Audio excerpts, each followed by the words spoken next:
Astagfirullah.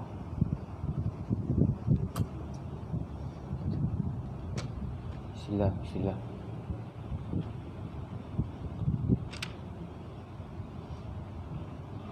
Bismillah, bismillah. Tak buat. Putri habis dah. Bismillah, bismillah. Astagfirullahaladzim, la ilaha Astagfirullahaladzim, la ilaha illa huwal hayyul qayyum. Astagfirullahaladzim, la ilaha illa huwal hayyul qayyum. Astagfirullahaladzim, la ilaha illa huwal hayyul qayyum. Ila hadratin Nabi Muhammad sallallahu alaihi wasallam wa alihi al-kiram wa ashabihi al-syekh, khususan ila hadrat Syekh Muhammad Abdullah bin Shalih Al-Fadl Hasani wa awliyaillahi shalihin wa jami'al muslimin wal muslimat wal mu'minin wal mu'minat al-ahya'i minhum wal amwat, khususan al-marhum Syekh Al-Imam wal marhum Sayyidah Nurul binti Hasan lahum al-Fatihah. Na'udzu billahi minasy syaithanir rajim. Bismillahirrahmanirrahim. Alhamdulillahi rabbil alamin. Arrahmanir rahim. Maliki yaumiddin. Iyyaka na'budu wa iyyaka nasta'in. Ihdinas siratal mustaqim.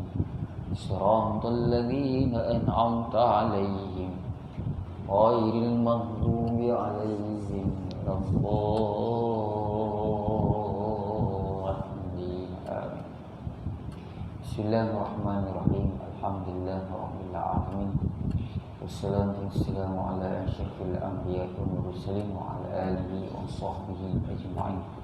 Rabbi shrah li sadri wa yassir li amri wahlul 'uqdatam min lisani yafqahu qawli. Wala haula wala quwwata illa billahil 'aliyyil 'azim. Allahumma la sahla illa ma ja'altahu sahla wa anta taj'alul hazna idza syi'ta sahla. Amma ba'd. Qala al-musannif rahimahullahu ta'ala wa nafa'ana bihi wa bi 'ulumihi wa bikum fid dharain amin. Tuan-tuan yang diberkati Allah sekalian, kita masih lagi membahaskan bab udhiyah berkenaan dengan korban. Kata tuan orang kita, haram makan korban wajib. Haram makan korban wajib, bahkan hendaklah disedekahkan kesemuanya. Contoh korban wajib ni orang yang telah bernazar, tuan. Semua daging ni wajib disedekahkan. Haram makan korban wajib, bahkan hendaklah disedekahkan kesemuanya. Dan sunat makan sebahagian daripada korban sunat.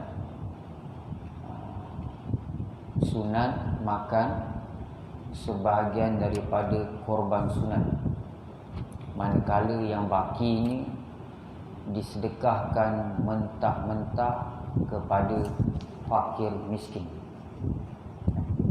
Daging korban ni berbeza dengan daging akikah.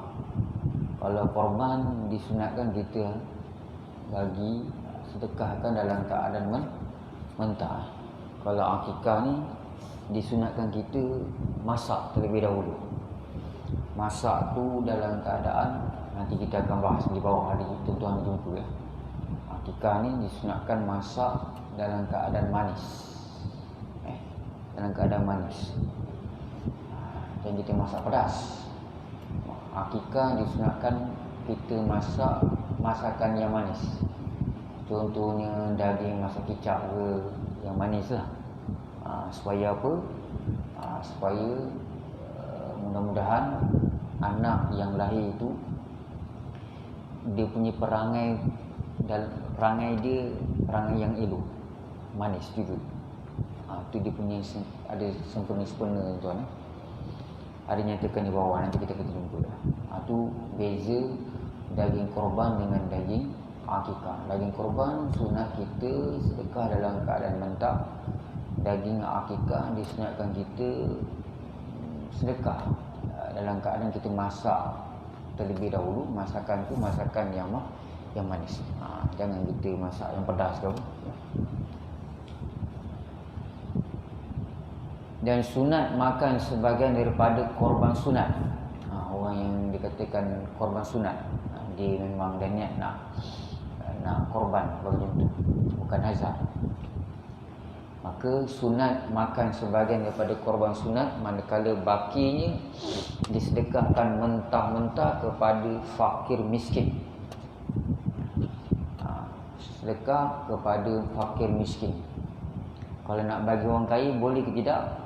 Kata Tuan Guru kita, atau diberi kepada orang kaya sebagai hadiah, boleh juga, tak ada masalah. Yang penting di Islam, berkenaan bagi daging korban kepada orang kafir ni ada pembahasannya tu. Ada mengatakan tak boleh. Haram. Silap peringkat atas. Bila telah diterima oleh fakir miskin,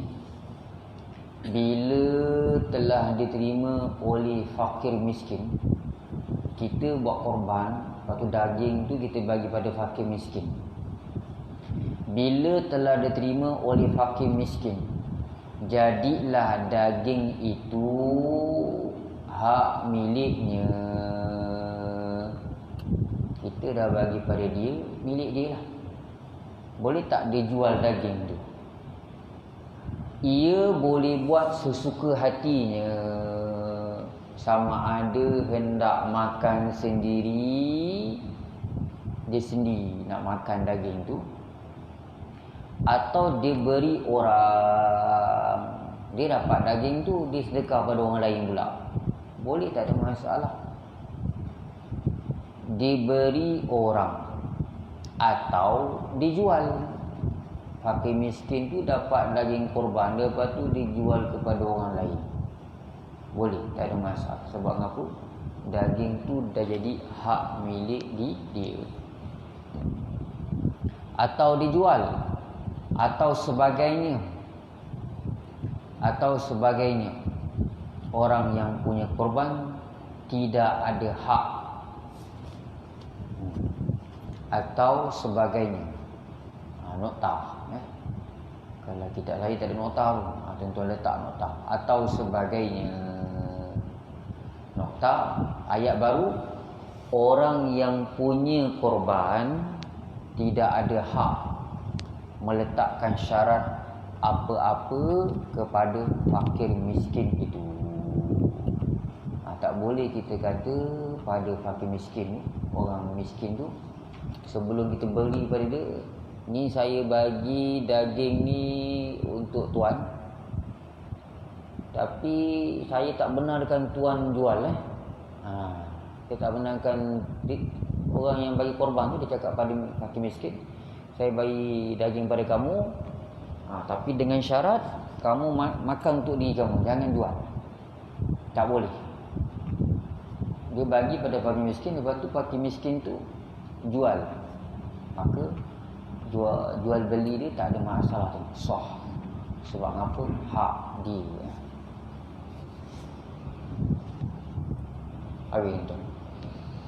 Orang yang punya korban tidak ada hak meletakkan syarat apa-apa kepada fakir miskin itu.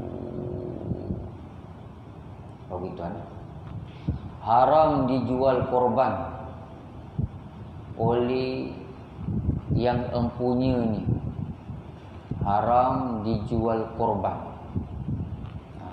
Ini bezanya kita sembelih kerana korban Idul Adha dengan sembelih bukan kerana korban. Kalau kita korban memang tu Idul Adha ni, tak boleh lah kita nak jual daging tu. Haram dijual korban oleh yang empunyanya, sama ada dagingnya atau tulangnya atau kulitnya atau bulunya. Semua saya tuan. Haram dijual korban oleh yang empunyanya. Sama ada ni orang yang buat korban tuan. Kalau orang yang menerima macam fakir miskin tadi, dia nak jual tak ada masalah. Haram dijual korban oleh yang empunyanya, sama ada dagingnya atau tulangnya atau kulitnya atau bulunya. Dan haram juga benda-benda itu jadi upah kepada tukang sembelih. Kita buat korban, kita panggil seorang minta tolong dia sembelih. Lepas tu kita kata dengan dia, okey tuan, ini daging sebahagian daripada daging korban ni, tuan ambil lah sebagai upah saya. Saya nak bagi duit, tak ada. Contohnya tu. Daging korban tu tak boleh jadikan sebagai upah. Tapi kalau sebagai hadiah tak ada masalah tuan-tuan. Sebagai hadiah tak ada masalah. Tapi sebagai upah tak boleh. Kita kena keluarkan benda yang lain sebagai upah dia. Sebagai contoh, duit lain lah. Duit yang lain, ni duit saya, duit lebih saya ni RM50 ni, ni sebagai upah. Daging ni tak boleh dijadikan sebagai upah. Dan haram juga benda-benda itu jadi upah kepada tukang sembelih. Kalau nak bagi dia upah, kena bagi duit yang lain, benda yang lain. Daging tu semata-mata tak boleh tuan. Ya. Boleh, tak ada masalah. Boleh. Cuma upah tu tak boleh daripada daging korban. Boleh, tak ada masalah, boleh. Ya. Itu tuan-tuan boleh rujuk dalam saya pun sempat tengok dalam website Mufti Wilayah Dr. Zulkifli. Dia ada bagi panduan lah berkenaan dengan tentang upah korban.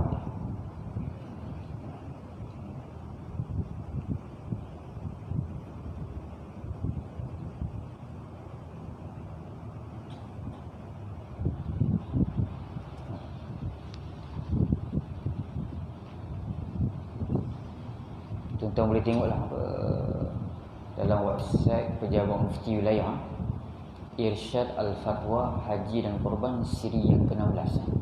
Hukum memberikan daging korban sebagai upah penyembelih. Soalan dia, bolehkah memberi upah berupa daging korban kepada penyembelih dan juga pelapah daging? Maka kata guru kita, Datuk Dr. Zulkifli, dia ada menjelaskan di sinilah. Terdapat sebuah hadis yang sahih menunjukkan terdapat larangan untuk diberi upah kepada penyembelih daripada bahagian daging korban.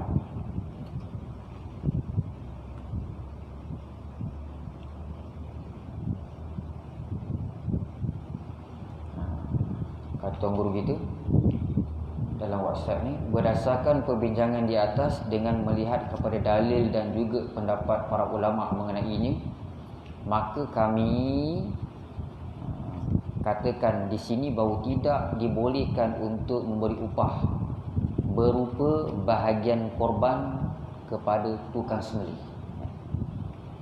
Adapun penyelesaiannya yang boleh dipikirkan untuk diberikan kepada penyembelih, kalau kita nak bagi juga upah macam mana, adalah berdasarkan perkataan Sayyidina Ali bin Thalib radhiyallahu anhu, seperti mana dalam riwayat Muslim, iaitu upah diberikan kepada penyembelih menggunakan harta dari empunya korban ataupun organisasi, bukannya dari bahagian korban. Ada hadis tuan, memang tak boleh. Hadis dia panjang gitu. Pihak masjid, kata tuan guru kita, pihak masjid juga boleh menetapkan harga korban termasuk kos pengurusan, munasabah kepada mereka yang menyertai ibadah korban di satu tempat, dan kos pengurusan itu boleh diperuntukkan sebahagian daripada tukang sembelih kerana menggunakan kepakarannya dalam urusan tersebut. Maksudnya kita bagi upah bukan dari bahagian daging korban. Kalau duit daripada duit yang lain, tak ada masalah. Adapun daging, maka ianya tidak boleh dijadikan upah buat tukang sembelih. Tetapi sekiranya tukang sembelih itu sendiri termasuk dari kalangan fakir miskin, maka pemberian daging korban kepadanya dibolehkan atas dasar dirinya sebagai seorang fakir miskin. Ini tuan-tuan kena faham. Kalau tukang sembelih itu dia ni memang seorang miskin, kita bagi dia daging tu bukan sebagai upah, tapi disebabkan dia ni termasuk dalam asnaf fakir miskin. Begitu juga diharuskan untuk orang yang berkorban sendiri itu memberikan daging korban kepada penyembelih dan pelapah sebagai hadiah, kerana itu merupakan hak orang yang berkorban, bukan kerana upah. Di upah tak boleh tuan-tuan.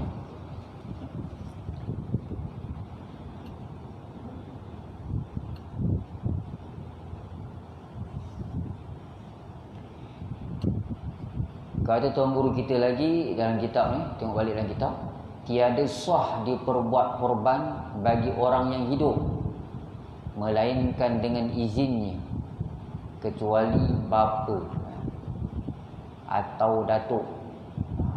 Kita nak buat korban bagi seseorang, mesti minta izin daripada dia. Kecuali, kata tuan guru kita, kecuali bapa atau datuk harus membuatkan korban untuk anak dan cucunya daripada harta bapa ataupun datuk itu sendiri. Kalau ayah dia nak buat korban untuk anak dia, ayah dia banyak duit, dia nak buat korban untuk anak dia, tak perlu minta izin tuan. Tiada sah diperbuat korban bagi orang yang hidup melainkan dengan izinnya, kecuali bapa atau datuk harus membuatkan korban untuk anak dan cucunya daripada harta bapa ataupun datuk itu sendiri. Ini bagi orang yang hidup. Bagi orang yang telah meninggal dunia macam mana tuan-tuan? Ayah kita, mak kita, masa dia hidup dia tak sempat nak buat korban, tapi bila dia dah meninggal dunia, kita ada harta lebih, niat kita nak buat korban untuk dia yang telah meninggal dunia. Apa kata tuan guru kita? Tiada sah diperbuat korban untuk orang yang sudah mati, kecuali ia ada berwasiat. Ketika itu baru sah diperbuat korbannya. Ini tuan-tuan, ni dalam pandangan dia lah, dalam kitab ni. Tuan guru kita mengatakan tiada sah diperbuat korban untuk orang yang sudah mati, kecuali ia ada buat wasiat tuan-tuan. Ketika itu baru sah diperbuat korban. Kalau tak ada buat wasiat, maka tak sah tuan. Bila sudah diperbuat, wajib disedekahkan kesemuanya sekali. Ni kalau kita buat korban untuk orang yang sudah mati dan dia pun ada wasiat, daging tu semuanya kena disedekahkan. Dia macam kategori korban wajib tuan. Bila sudah diperbuat, wajib disedekahkan kesemuanya sekali. Orang yang membuat itu tiada boleh makan bagi dirinya. Dia buat untuk ayah dia yang telah meninggal dunia, maka orang tu tak boleh makan untuk dirinya atau orang-orang yang di dalam tanggungannya, anak dia, isteri dia, tak boleh. Dia kena bagi pada orang lain. Orang yang membuatnya itu tiada boleh makan bagi dirinya atau orang-orang yang di dalam tanggungannya, kerana di dalam hukum tiada diluluskan seseorang itu bersifat memberi dan dia juga bersifat menerima.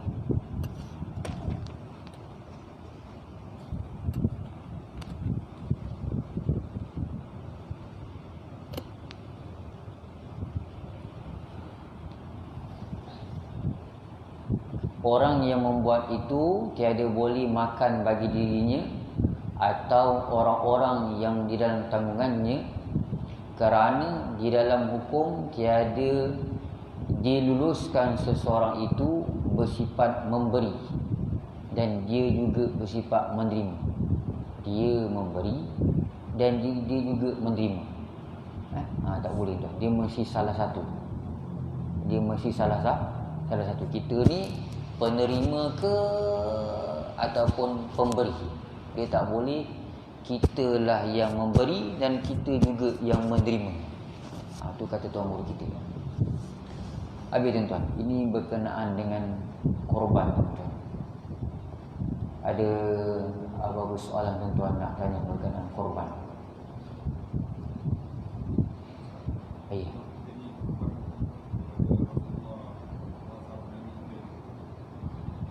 Oh, kalau ikutkan sini dia mesti ada wasiat. Kalau gitu tak boleh lah, kita pun tak sezaman dengan mereka. Benda itu tak ada, dia keluar daripada syarat.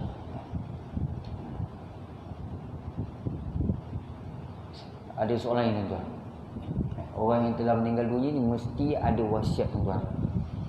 Biasanya yang diwasiat ni dari kalangan daripada keluarga kita lah. Kalau para sahabat ni dah jauh pun.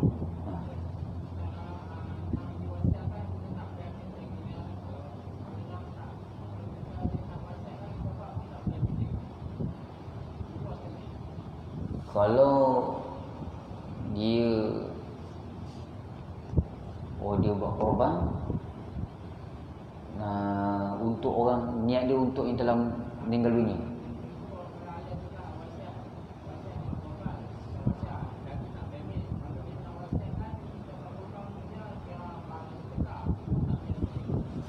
Kalau dia buat korban,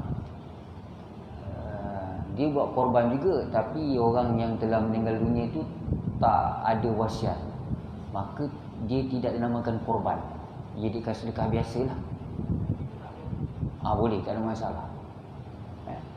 Sebab syarat dia tak cukup tuan-tuan. Tapi kalau dia buat korban, memang ada wasiat daripada orang yang meninggal tu, maka kata tuan guru kita memang tak boleh, daging tu memang tak boleh kita makan. Tapi kalau kita buat juga tak cukup syarat, maka tak dinamakan korban. Jadi macam sembelih biasa, boleh kita makan, tak ada masalah. Ini Islam tuan-tuan, memang kadang ada isu berkenaan dengan ni.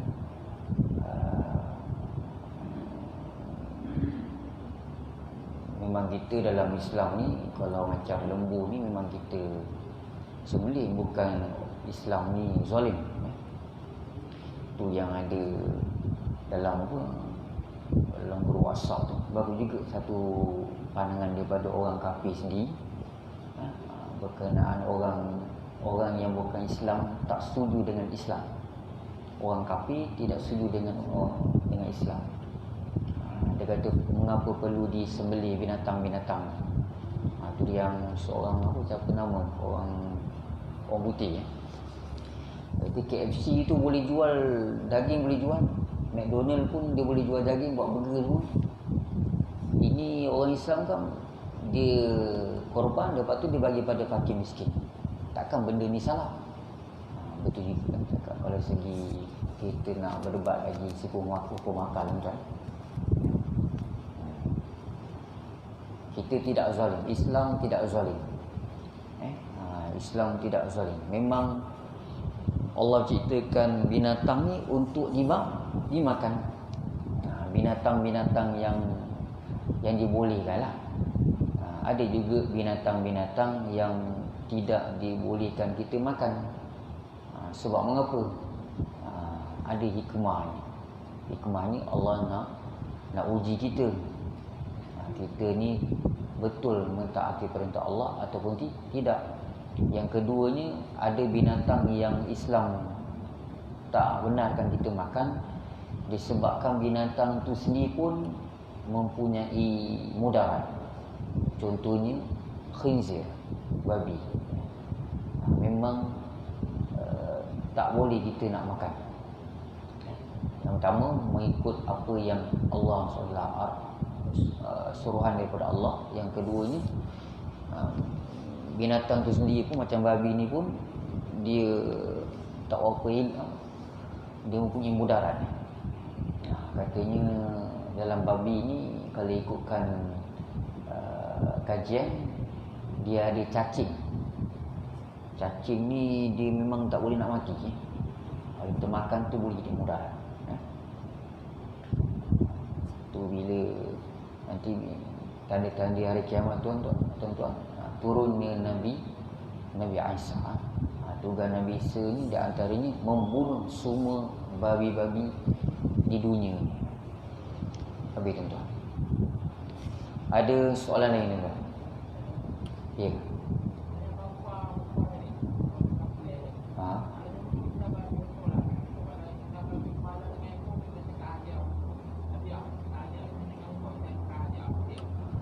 Kalau dalam kalau sebagai hadiah boleh, tak ada masalah. Tapi kalau sebagai upah tak boleh. Iya. Kalau sebagai upah tak boleh. Ada soalan lain, tuan?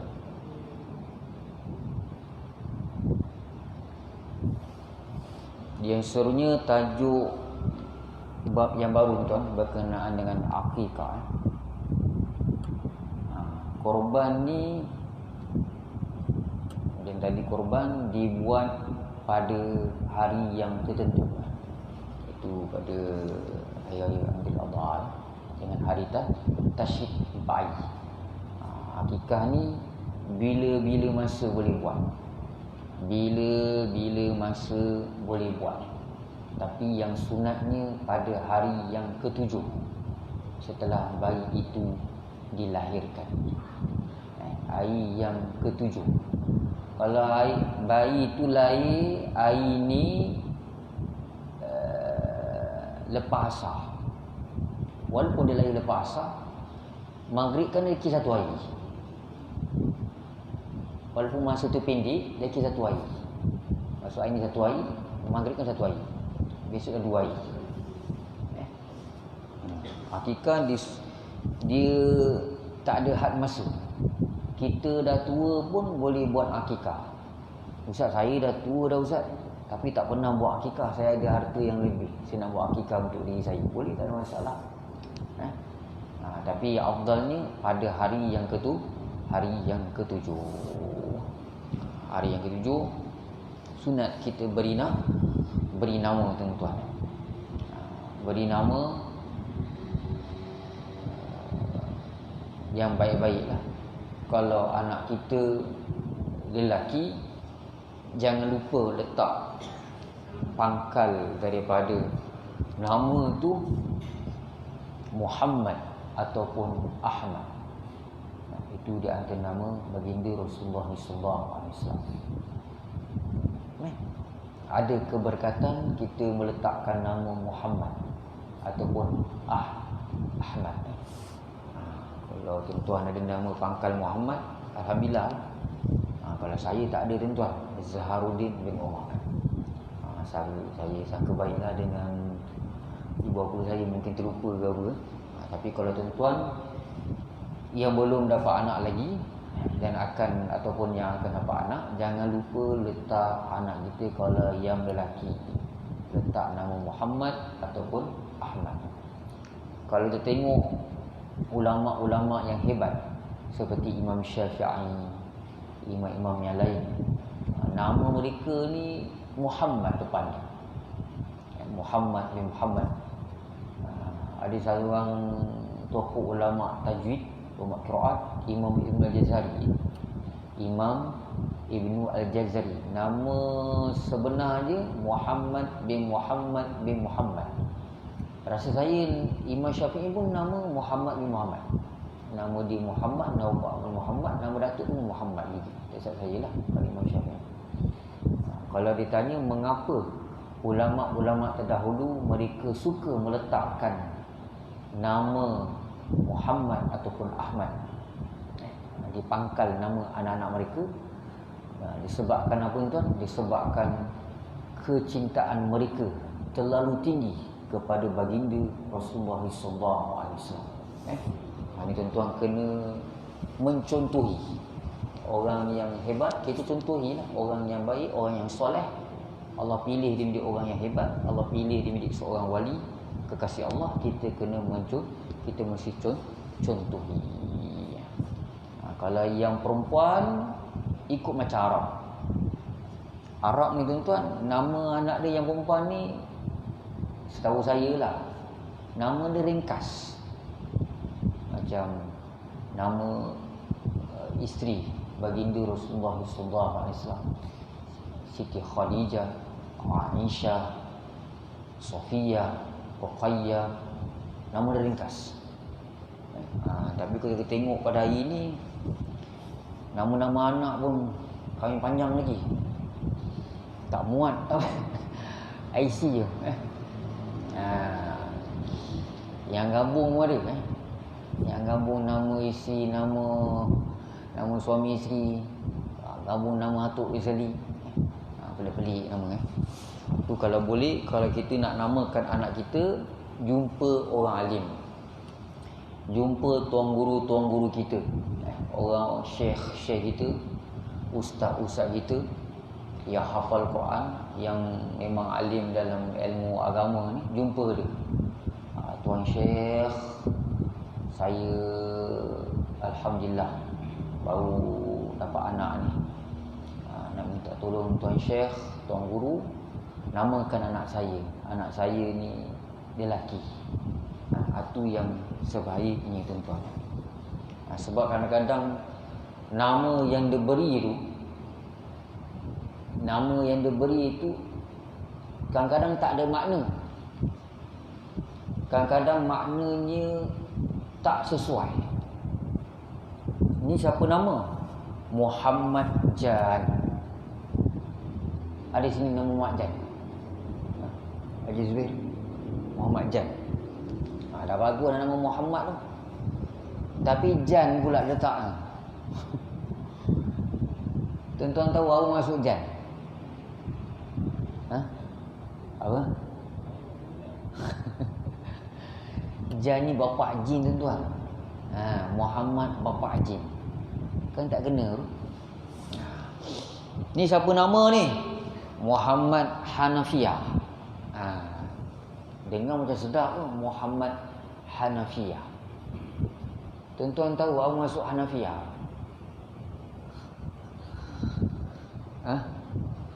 Apa maksud Hanafiyah? Tak tahu. Hanafiyah tu maksudnya kepala paip tuan-tuan. Dengar macam sedap. Tapi tengok dalam kamus, Hanafiyah ni kepala paip.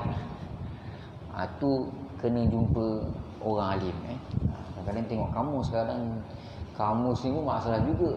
Salah cetak ke apa, salah cetak ke apa. Tu berkenaan dengan akikah. Ni penting tuan-tuan. Hari yang ke-7 ni, cari orang alim sebelum tu. Jumpa orang alim, kita nak tahnik anak ni pun, jumpalah ustaz-ustaz kita, minta ditahnik. Nanti kita tengok bawah ni ada kita kan tentang tahnik. Akikah, perkataan akikah itu pecahan daripada perkataan aqqa. Maknanya pada lughah belah dan potong, dan maknanya pada syarak iaitu menyembelih binatang untuk bayi pada hari yang ketujuh lahirnya dengan dicukur rambutnya. Menyembelih binatang untuk bayi pada hari yang ketujuh lahirnya dengan dicukur rambutnya.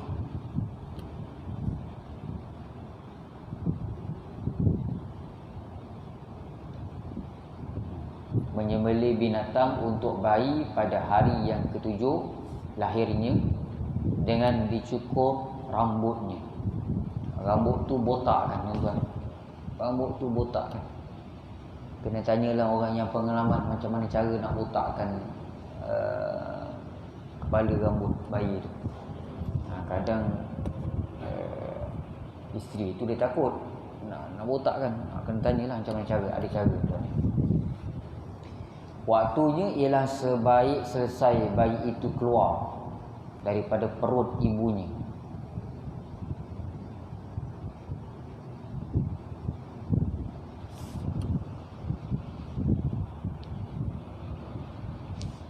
Menyembelih binatang untuk bayi pada hari yang ketujuh lahirnya dengan dicukur rambutnya. Lepas cukur tu, rambut tu, pergi kedai emas, timbang. Lepas tu tukarkan kepada harga emas berapa, lepas tu duit tu disedekahkan kepada fakir miskin ke, madrasah ke, itu cara. Waktunya ialah sebaik selesai bayi itu keluar daripada perut ibunya. Berakikah itu hukumnya sunat muakkad atas orang yang menanggung nafkah bayi itu, seperti bapa atau datuknya, dari wangnya sendiri, bukan daripada harta bayi itu. Dan sunat disembelih pada hari yang ketujuh. Binatang yang disembelih itu syaratnya sama macam binatang yang diluskan buat korban, iaitu unta 5 tahun masuk ke 6, lembu, kerbau, kambing masuk tahun ke 3, dan biri-biri umur setahun masuk ke 2 dan sudah bersalin 2 gigi sebelah depan. Bagi seorang bayi, seekor kambing atau 1/7 lembu atau kerbau, sama ada laki-laki atau perempuan. Ya afdal ni bagi bayi laki-laki 2 ekor biri-biri atau kambing, atau 2/7 lembu atau kerbau.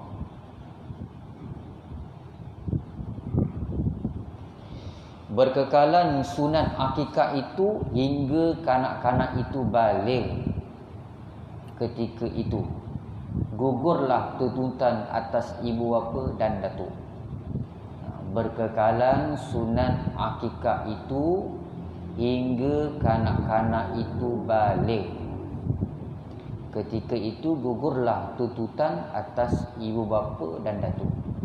Sejak dia lahir sampai dia balik, itu tanggungjawab ibu bapa dia dengan datuk dia. Kalau dia dah balik macam mana? Lepas itu, jika budak itu berkehendak nak buat akikah, kenalah ia mengerjakan sendiri. Ini kaedah tuan. Kalau dia masih kecil lagi sampai dia balik, itu tanggungjawab bapa dan datuk. Kalau dia dah balik, dia nak buat juga akikah, itu tanggungjawab dia kan. Dia kena kerjakan sendiri. Sekiranya bayi itu mati sebelum hari yang ketujuh atau selepas daripada hari yang ketujuh sebelum balik, sunat juga diakikahkan. Nanti kita akan sambung tuan. Terkadang-kadang akikah ini boleh jadi wajib. Wallahu a'lam. Kalau kita dah nazar contohnya, maka akikah tu dah jadi wajib. Nanti kita akan sambung. Wallahu a'lam. Bismillahirrahmanirrahim. Alhamdulillahirabbil alamin. Wassalatu wassalamu ala asyrafil anbiya'i wal mursalin wa ala alihi washabbihi ajma'in. Ya Allah, ya Tuhan kami, ya Allah, Kau bukakanlah bagi kami sekeluarga, ya Allah, pintu-pintu ilmu dan pintu ma'rifah, ya Allah. Kau bukakanlah bagi kami sekeluarga, ya Allah, pintu-pintu ilmu dan pintu ma'rifah, ya Allah. Kau selesaikan segala masalah kami, ya Allah. Kau tunjukkan kepada kami, ya Allah, jalan yang terbaik untuk selesaikan segala masalah kami, ya Allah. Bantulah kami, ya Allah, kami lemah, ya Allah. Kau tunaikanlah segala hajat kami, ya Allah, hajat kami dunia dan akhirat, ya Allah. Dengan kemuliaan kasih-Mu, ya Allah, sallallahu alaihi wasallam. Dengan berkat surah Al-Fatihah, dimulai dengan salawat dan selawat dengan salawat. Allahumma shalli ala sayyidina Muhammad wa alihi wa sahbihi sallim. Bismillahirrahmanirrahim. Alhamdulillahirabbil alamin. Arrahmanirrahim. Maliki yaumiddin. Iyyaka na'budu wa iyyaka nasta'in. Ihdinas siratal mustaqim. Siratal ladzina an'amta 'alaihim ghairil maghdubi 'alaihim waladdallin. Allahumma shalli ala sayyidina. Bismillahirrahmanirrahim. Wal 'asri innal insana lafi khusr illa alladhina amanu wa 'amilus solihati wa tawassaw bil haqqi wa tawassaw bis sabr wa dawim 'ala dzikril ghanihi haqiqatan takun zawinan fataba'un min taba'in yasriku la ilaha illallah la ilaha illallah Muhammadur Rasulullah alaihi salatullah.